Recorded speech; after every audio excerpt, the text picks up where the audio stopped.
আজকে চিকেনের recipe share করব। চিকেন সবাই এরকমভাবেই করে, যেটা আমি দেখাবো হয়তো মেবি, তাও আমার মনে হলো যে সব বন্ধুরা জানে না বা ভয় পায় করতে, তারা করতে পারে, দেখতে পারে, ট্রাই করে ভালো লাগবে। অ্যাকচুয়ালি এটা চিকেন, এগুলো হচ্ছে আমাদের রাঙা আলু, যেটাকে আমরা বলি রাঙা আলু। অ্যাকচুয়ালি চিকেনেতে আমরা আলু দিই না।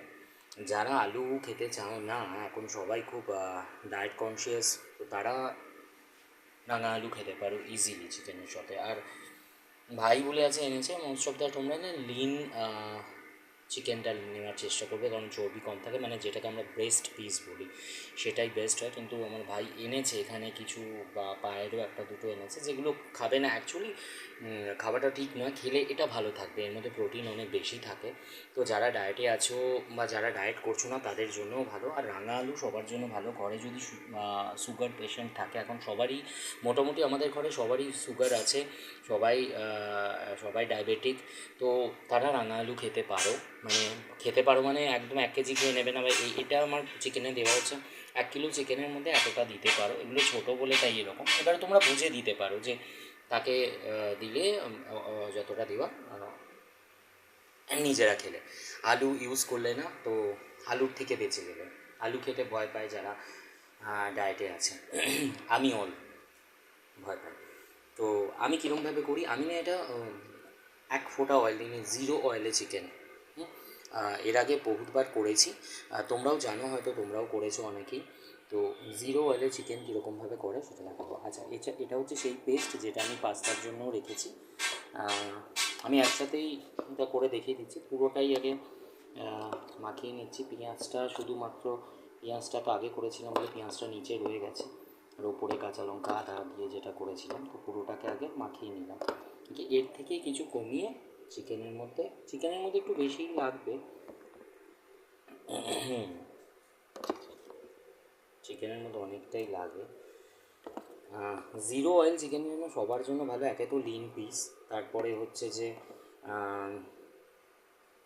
মানে ব্রেস্ট পিস দিয়ে করছো, তার মধ্যে প্রোটিনও হাই পাচ্ছ, তার মধ্যে আলুর বদলে ইউজ করছো এটা। তারপরে যেটা দেবো সেটা হচ্ছে যে এটা যেটা করে রেখেছিলাম মশালা, এটা হচ্ছে তোমার রসুনটা, শুধু রসুনটা, শুধু রসুনটাও দিয়ে দেবো, রসুনের পেস্টটাও দিয়ে দেবো। রসুনটা একটু বেশি করেই দেবে, রসুন আদাটা সব খাবারেতেই রসুনটা বেশি করে দেওয়ার চেষ্টা করবে। লোকে বলে রসুন গরম, রসুন আমাদের শরীরের জন্য খুব উপকারী, খুব স্বাস্থ্যের জন্য উপকারী, খুব মানে এটা তুমি দেখলে উইকিপিডিয়া দেখলে পরে তবেই বুঝতে পারবে, বা কোনো ইন্টারভিউ যদি দেখো কোনো ডায়েটিশিয়ানের, রসুন আদাটা একদম মোক্ষম জিনিস। আর এবারে যেটা দেবো পুরো রেসিপিটাকে, যেটা পুরো চেঞ্জ করে দেবে, এটার অনেকটা বড় ভূমিকা আছে, সেটা হচ্ছে দই। এখানে আমি নর্মাল দইটা ইউজ করছি, কোনো প্রোবায়োটিক দই নয়, এর মধ্যে দিতে হয় না। এটা যেটা আমরা কিনি আমুলের মাস্তি, আমুল মাস্তি। দই তুমি যত ইচ্ছা দিতে পারো, হ্যাঁ। এর মধ্যে 1 কিলো চিকেনে 500 গ্রাম দইও করতে পারো, 250তেও করতে পারো, 100তেও করতে পারো, এর কোনো কোয়ান্টিটি নেই, তোমার পছন্দ নেই। আমি দইটা একটু বেশিই দিই, এটা কত প্যাকেট আমি জানি না, যদিও ভাই এনে দিয়েছে। তো আমি তো মোটামুটি পুরোটাই দিয়ে দিলাম, একটুকুনি রয়ে গেল, এটা দিয়ে দিলে। অ্যাকচুয়ালি এটাই হচ্ছে মেন পুরো রেসিপিটার মাস্টার এটা। আর এটা হচ্ছে আমার ঘরের করা একটা মশালা, শেয়ার করছি। এটা হচ্ছে আমার ঘরের করা একটা মশালা। এটা এটা হচ্ছে যেহেতু আমি বললাম আগেও, আর অনেকেই তোমরা এখন বাইরের গুঁড়ো মশলা খাও না, আর না খাওয়াই উচিত অ্যাকচুয়ালি। ঘরে আদা, আদা বলছি, ভুলভাল বলে ফেলছি, জিরে, ধনে, আর তোমার গোলমরিচ, জিরে, ধনে, গোলমরিচ, মৌরি, এগুলো সমস্ত গরম করে, একটু তাওয়াতে জাস্ট গরম করে সেটাকে পুরো পিষে সেটা আমি করে রেখে দিই, মানে গরম মশলা। তার মধ্যে দারচিনিও দিই, এলাইচিও দিই, যেরকম যেরকম হয় অনেক রকমের। এইটা হচ্ছে সেই আমার ম্যাজিক মশালা, যেটা শুধু এতে নয়, মাংসতে নয়, যেটা আমি মাছে দিই, যেটা আমি এই পাস্তা করবো, এর মধ্যেও দেবো লাস্টে। ইভেন তোমরা ডিমের অমলেট খেলে পরে সে অমলেটের ওপরেতেও দিয়ে খেতে পারো, অসাধারণ। বিকজ তুমি জানো জিরেরও গুণাগুণ সবাই জানা, সবার কীরকম জিরে ধনে এগুলো কী করে। তো জিরে ধনে আর গোলমরিচ এগুলো পুরো গুঁড়ো করে এরকম রেখে দেবে। তো সেটা সব কিছুতে ইউজ করতে পারবে, কোনো খাবারের ওপর ছড়িয়ে, নর্মাল গরম জলে দিয়েও খেতে পারবে, যেটা চর্বি গলাতে প্রচণ্ড সাহায্য করে। আর খাবার মধ্যে দিলে পরে ভরপুর প্রোটিন, সমস্ত কিছু, অনেক অনেক কিছু আছে যেগুলো আমি বলতে পারবো না, বিকজ আমি ডক্টর নয়। বাট আমি দেখে শিখেছি আর এগুলো খেয়ে আমি ভালো আছি। প্রচণ্ড শরীর খারাপ থেকে একটা জায়গায় আজকে নিজেকে স্ট্যান্ড করাতে পেরেছি। তো যাই হোক, এটা হয়ে গেল। আচ্ছা, এখানে নাটক করব না, কারণ বন্ধুদের সাথে শেয়ার। হাত দিয়ে পুরো সুন্দর করে এটা মেখে দেবে। আর এই মাখা থেকেই না আমি পাস্তার জন্য যে চিকেনটা আছে, সেই চিকেনটা পাস্তার জন্য চিকেনটা আমি তুলে নেবো এর মধ্যে। তুলে রেখে দেবো, আগে ম্যারিনেট করেই রেখে দেবো। ম্যারিনেট করলে ওটা একটু নরমও হয়ে যাবে, তো পাস্তাটা যখন করব তখন সুবিধাই হবে, এর মধ্যে টেস্টটাও ঢুকে যাবে। আর পাস্তার মধ্যে তো আমি দেবই অলরেডি মশলা, সমস্ত কিছু। এটা মেন আরেকটা জিনিস যেটা দিইনি সেটা দিতে হবে, সেটা হচ্ছে নুন। এর মধ্যে নুন দিয়ে দেবে। আমি দেখাতে পারছি না বিকজ আমার দুটো হাতই বিজি আছে। এটা এই হাতটা অকুপাইড, বিকজ আমি ভিডিও করছি অকুপাইড বলে। আর এই হাতটা দিয়ে তো মাখলাম। এটাকে মেখে তেল একদম নয়, তেল দেওয়ার আর দরকার নেই, যা তেল এসে দই জুগিয়ে দেবে আর মাংসের থেকে নিজেরই একটা তেল বেরোয়, তো কিচ্ছু দরকার হবে না। ব্যাস এর মধ্যে নুন দেবে, যদি কেউ হলুদ দিতে চাও হলুদ, সাদা মাংস খেতে যদি কেউ পছন্দ করে তো সাদাই রাখবে, এরকমই রাখবে। এইরকম করে এর ওপর দিয়ে পুরো র্যাপ করে, প্লাস্টিক দিয়ে র্যাপ করে বা কোনো থালা দিয়ে যদি রাখতে চাও তো ঢেকে একদম ফ্রিজে আরাম করে রেখে দাও। এখন 1 ঘন্টা 2 ঘন্টা 3 ঘন্টা যতক্ষণ ইচ্ছে রেখে দাও। যতক্ষণ রাখবে ততক্ষণ তোমার এদিকে গ্যাসের যে অবস্থা, গ্যাস বাঁচবে। এই গ্যাস এই জন্যই বাঁচবে, পুরো ম্যারিনেট হয়ে যাবে, পুরো নরম হয়ে যাবে। এমনি মুরগির মাংস বেশিক্ষণ লাগে না করতে, তো পুরো নরমই হয়ে যাবে। আর বেশিক্ষণ লাগবেও না, তো গ্যাসও বেঁচে গেল। হ্যাঁ, এটা রেসিপির সাথে সাথে কীরমভাবে গ্যাস বাঁচাবে সেটাও তোমাদেরকে বলে দিলাম। তো ধন্যবাদটা দিয়ে দিও আমাকে এটার জন্য, এত বুদ্ধি দিচ্ছি যে শেয়ার করছি তোমাদের সঙ্গে। বিকজ কী জানো তো, বুদ্ধি কেউ কারোর সাথে শেয়ার করে না। আমার এত বুদ্ধি, কিন্তু একটা জিনিস দেখলে অবাক হয়ে যাবে, আমার কিন্তু কোনো অহংকার নেই। মানে সামনে থেকে দেখলেও তুমি বুঝতে পারো আমার কোনো অহংকার নেই। এত জ্ঞান নিয়ে যে আমি এই ধরায় বা বসবাস করি, এই লোকেদের সাথে সব মেশামেশি করি, তাদের তো ভাগ্য যে আমি তাদের সাথে মিশি। কিন্তু আমার মানে জ্ঞান প্রচুর, মানে সেটা আমি বুঝে গেছি। আমার জ্ঞান প্রচুর, আর লোকেরা তো জানেই, ওই জন্য আমার সাথে কেউ সচরাচর মুখও লাগায় না, এত জ্ঞান বলে। তো এত জ্ঞান গুণ থাকা সত্ত্বেও আমার এক ফোঁটা অহংকার নেই। যাই হোক, জোকস অ্যাপার্ট। অ্যান্ড হয়ে গেছে আমার ম্যারিনেট করা। এবার এই ম্যারিনেট করে পুরো ঢেকে বাজে এখন ঘড়িতে 11টা বাজতে যাচ্ছে, 11:45 বাজে। আমার এখন থাকবে 12টা 1টা পর্যন্তও থাকতে পারে, 3 ঘন্টা। তারপরে যদি চাও প্রেশার কুকারেও করতে পারো, একটা সিটি মারবে, হয়ে যাবে, একদম গলেই যাবে। আর কড়াইয়ে করতে চাইলেও বেশিক্ষণ না, 30 মিনিটসের মধ্যে মাংস হয়ে যাবে যদি চাপা দিয়ে রান্না করো। তারপরে খেয়ে আমাকে বলো রুটির সাথে খাও আর যার সাথে খাও। আর গরম মশলা আলাদা করে দেওয়ার কোনো দরকার নেই, যদি কেউ গরম মশলা না খাও ঠিক আছে। আমি যে মশলাটা করে রেখেছি ওর মধ্যে, ওটা যখন করবে, যখন ওগুলো ভাজবে, তখন ওর সাথে তোমার বড় এলাচ, তারপরে জায়ফল জায়ত্রী যা থাকে, গোলাপের পাপড়ি যা থাকবে সেগুলো সমস্ত একটুকুনি ওর সাথে ভেজে নেবে একই তাওয়ার মধ্যে। আর তার সাথে তোমার ওই কী বলে ওটার নাম, দারচিনি এলাচ, ওগুলো লবঙ্গ, ওগুলো করে নেবে, একসাথে পিষে নেবে। এগুলো এরকম নয় যে সব একসাথে পিষলে করে এত সুন্দর টেস্ট হয়। আরেকটা হচ্ছে সব কিছুতে ইউজ করতে পারবে, ইভেন অমলেটে পর্যন্ত ইউজ করতে পারবে। তার মানে বুঝতে পারছো যে কীরকম হয় জিনিসটা। তো চলো সঙ্গে থেকেও, আজকে দেখিয়ে দিলাম মোটামুটি দুটো রেসিপি। হয়ে যাওয়ার পরে এবারে দেখাবো, যখন কষাবো তখন তো অবশ্যই দেখাবোই মাংসটা কীরকম পর্যায়ে, আমার ম্যারিনেট করার পর কীরকম দেখাচ্ছে, কীরকম দেখাবে এরকম সাদাই দেখাবে। তো ঠিক আছে, আমার গুণের নাম করো, আর মনে রাখবে আয়ুষের কোনো অহংকার নেই। সঙ্গে থেকো।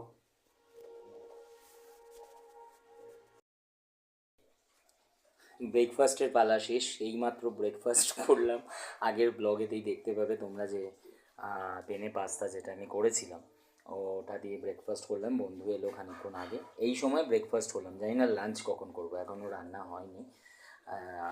যেটা ম্যারিনেট করে রেখেছিলাম, দেখিয়েছিলাম না যে একটা জিরো অয়েলে, এটা হচ্ছে ম্যারিনেট করে রেখেছি,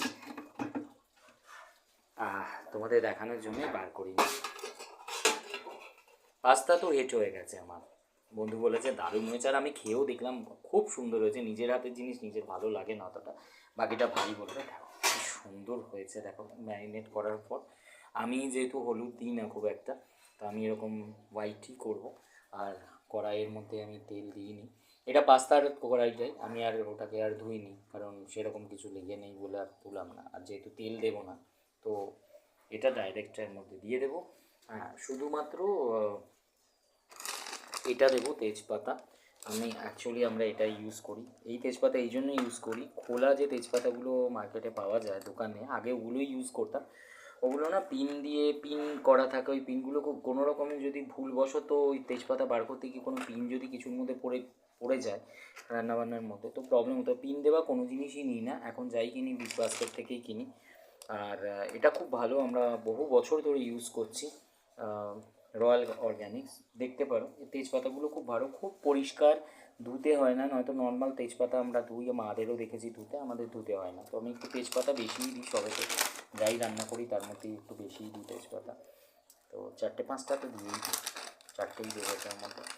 আর ব্যাস, তেজপাতা তো ভাজবো না, যেহেতু তেল নেই, জিরো অয়েল, তো তেজপাতা ভাজার কোনো ব্যাপার নেই, তেজপাতাটা আমি এর মধ্যেই দিয়ে দেবো। দিয়ে আচ্ছা, আরেকটা জিনিস দেখাই, পাস্তা তো আমরা খেয়ে নিয়েছি, আমার ভাই খেতে পারলো না, যার জন্য মেন করা। ও এসে অবাকই হবে, ওর জন্য সারপ্রাইজ আমি ভর্তি করে রেখে দিয়েছি। বা এটা অনেক বড় হটপটটা, বন্ধ হচ্ছে না, দেখো বন্ধ করতে পারছি না, চেপে দিলে বন্ধ হয়ে যাবে সেটা কথা না, বাট বেশ অনেকটাই ডিপ। ব্যাপারটা এর মধ্যে রেখেছে, আমার ভাই অবাক হয়ে যাবে যে আমি কর্ন খেয়েছি। আমি অ্যাকচুয়ালি কর্ন খাই না, তো সুইট কর্ন খুব সুন্দর লেগেছে কর্নটা। এর সাথে টেস্ট তো তোমাদেরকে বলে বোঝাতে পারবো না, নিজেরা করে খাবে যখন দারুণ লাগবে। খুব ভালো, নাম তো দিয়ে দেবো ওটার মধ্যেই, যাই হোক, ভাইয়ের জন্য রেখে দিলাম। চলো এবারে কড়াই আমার মোটামুটি গরম হয়ে গেছে, এবারে আমি এটাকে একটুখানি জাস্ট মিলিয়ে নিই। পুরো দই এর মধ্যে লাগে কিছু, কতটা জল বেরিয়েছে দইয়ের, এটা সব দইয়েরই জল। সে মাংসগুলো বলে একটু লাল লাল লাল লাল মনে হচ্ছে। আর এবারে যদি একটা হেল্পিং হ্যান্ড কেউ থাকতো তাহলে ভালো করে আরও দেখাতে পারতাম, তাতে এক হাতেই পুরো ঢেলে দিচ্ছি এর মধ্যে।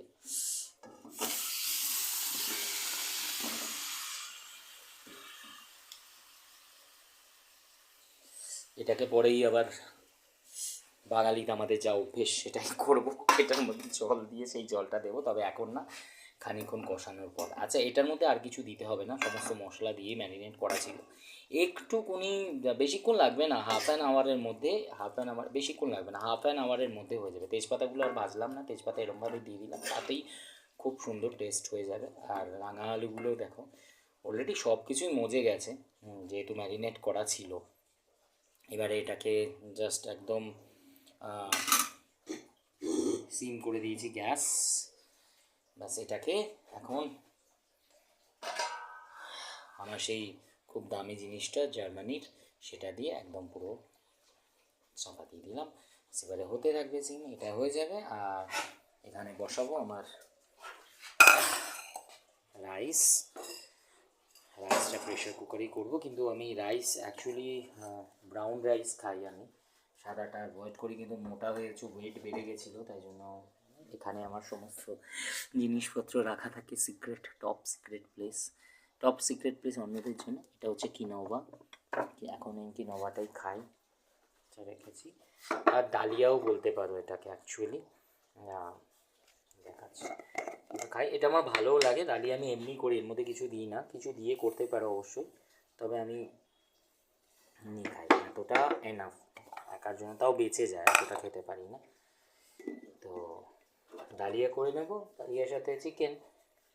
ওকে, রাজ্যের জন্য তৈরি। লাঞ্চ করতে করতে ঘড়িতে বাজে প্রায় 4টে 10 মিনিট বাকি আছে 4টে বাজতে। রান্না হতে তো মানে আমি 5টা 5:30টার সময় লাঞ্চ করব।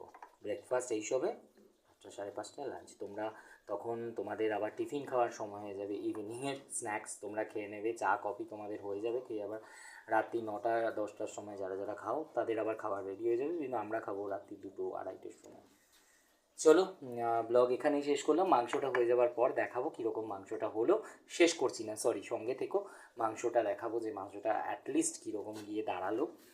বসিয়ে তো দিয়েছি, একদম সিনেতে চলছে, সুন্দর দেখতে হয়েছে। যদি কাঁচা খাওয়া যেত এখন খেয়েই নিতাম, একটু একটু ফুটতে আরম্ভ করেছে দেখো। তো হবার পর আমি দেখাবো কীরকম জায়গায় সাদাই থাকবে, কিন্তু ওই তাও তোমাদেরকে দেখিয়ে খাবো তাই জন্য। আর অবশ্যই জল দিয়ে ধুইয়ে পরিষ্কার করে দেবো, তবেই গিয়ে মনটা শান্তি পৌঁছবে যে করলাম। সেই যে বাঙালির একটা জিনিস, যতক্ষণ না জল দিয়ে ধুয়ে কানা কানা পুরো পরিষ্কার করে সেই জলটা না তরকারিতে ঢালবো, ততক্ষণ শান্তি হবে না। এটা যদি কেউ এখন বার করে আমার সামনে ধুয়ে দেয়, এই যে রান্না করার যে মজা আর এই যে খাটুনি রান্না করার, সেটা আমার 70% চলে যাবে এটা ধোয়ার সঙ্গে সঙ্গে। এটা ধুয়ে দিলে তবে ওইটা আমার পুরো 100% এফোর্টটা আর যে সকালটা সেটাও পুরো হবে। দেখো না, আগে আগে মারা করতো, যখন নাড়ু করতো বা কিছু তাল কিছু করতো, কড়াইটা আমরা চেয়ে নিতাম, আমরা বসে থাকতাম কড়াইটার জন্য। নাড়ু একটা গোটা দিলে হবে না, কড়াইটাকে চেঁচে পুচে খাবো। পায়েস হলে পরে পায়েসের সেই যেটার মধ্যে পায়েস হতো সেই জিনিসটা আমাদেরকে দিয়ে দিত, তো সে হাঁড়িতে হোক আর গামলাতে হোক স্টিলের, ওটা দিয়ে দিত। ওটাকে পুরো চেটে চুটে আঙুল দিয়ে পুরো পরিষ্কার, পারলে পুরো মুখ ঢুকিয়ে গরুর মতো চেটে নিতাম। মানে ওটা খেয়ে যে কী মজা আর কী শান্তি, এটা এক বাটি পায়েস খেয়ে মনে হয় শান্তি নেই। যাই হোক, আমি যেগুলো বলছি যারা এগুলো করেছো তারা তো বুঝবে অবভিয়াসলি, আর করেইছো। মোস্ট অফ দ্য 99% ছেলেমেয়েরা এগুলো করেছে, এখনও করে। এখনও আমরা বুড়ো হয়ে গেলেও বুড়ো অবস্থাতেই করি। তো এগুলো করেই যায় যাদের মধ্যে থাকে। এগুলো এক রকমের এথিক্স আমাদের বাঙালির জড়িত একটা, এটা হচ্ছে আমাদের রক্ত জিনের মধ্যে আছে। এই জিনিসগুলো চেটে চুটে না খেলে আমাদের মজা হয় না। কোথাও খেলে আঙুল যদি না চাটতে পারি সেখানেতে গিয়ে একটা মজা লাগে না। সে যখন যদি 5 স্টার হোটেলেও যাই তাও লুকিয়ে একটুকুনি আঙুল মুখে পুড়েই দিই আমরা। তো যাই হোক, বাঙালি, গর্ববোধ করি তাই জন্য আমরা বাঙালি। রান্নার সঙ্গে থেকো, দেখাবো হলে আমার চিকেনটা কীরকম দাঁড়ায়। 0 অয়েল চিকেন। চিকেন হয়েই গেছে, এটা হচ্ছে এই জায়গাটা এসে দাঁড়িয়েছে চিকেন। জল সমস্ত টেনে গেছে, যেটুকুনি জল বেরিয়েছিল ম্যারিনেট করার জন্য দিয়েছে। খুব সুন্দর হয়েছে, মনে হচ্ছে গন্ধ তো খুব সুন্দর ছাড়ছে, বাট সাদা হয়েছে। এই যে বললাম যে আমি একটু সাদা পছন্দ করি খেতে। চিকেনটা একদম নরম হয়ে গেছে, যেহেতু অনেকক্ষণ ধরে ম্যারিনেট করা ছিল তাই জন্য চিকেন একদম নরম হয়ে গেছে। আর খুব সুন্দর স্মেল, ফ্রেগনেন্স, অ্যারোমা যাই বলো সেটাই ছাড়ছে। আর চলো রেডি খাওয়ার জন্য। অনেকটা দেরি হয়ে গেল, প্রায় 5টা, মানে আমি যে অ্যাজিউম করেছিলাম যে না, যে টাইমটা 5টা থেকে 5:30, অ্যাকচুয়ালি খেতে বসতে বসতে 5:30টাই বাজবে। 5:30টায় লাঞ্চ করছি। বাইরে একদম অন্ধকার হয়ে এসছে, বৃষ্টি আসতে পারে। তো আমার খাওয়া হবে আর বৃষ্টি আসবে, আর আমি খেয়ে দিয়ে একটু রেস্ট নেব। চলো, আজকের জন্য ব্লগ এখানেই শেষ করলাম। কেমন লাগলো রান্নাবান্না জানিও। টাটা।